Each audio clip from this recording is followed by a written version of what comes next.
In fact, he brings up the hypothetical scenario of the apostles not leaving the church any writings. He sees the scenario as entirely plausible, as something that could have happened. And yet, does he freak out at the thought of having no New Testament scriptures? Not at all. He says in such a scenario that Christians could just follow the tradition handed down to those whom the apostles committed their churches to.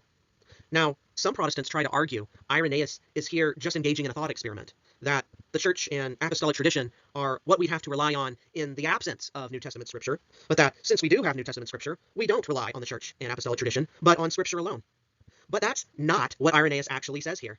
Before even bringing up the hypothetical scenario of no New Testament scripture, he says, if a divisive dispute arises among Christians, including about scripture and its interpretation, presumably, we can learn from the most ancient churches what is certain and clear, even when we do have New Testament scripture available to us. This is not sola scriptura, where scripture is sufficient, but rather an epistemology where the church and its apostolic tradition is sufficient, with or without scripture.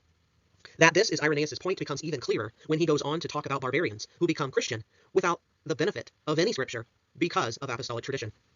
This whole passage is a huge patristic death blow to sola scriptura. Irenaeus ends this section saying, thus, by means of that ancient tradition of the apostles, they, meaning the barbarians, do not suffer their minds to conceive anything of the doctrines suggested by the portentous language of these heretical teachers, among whom neither church nor doctrine has ever been established.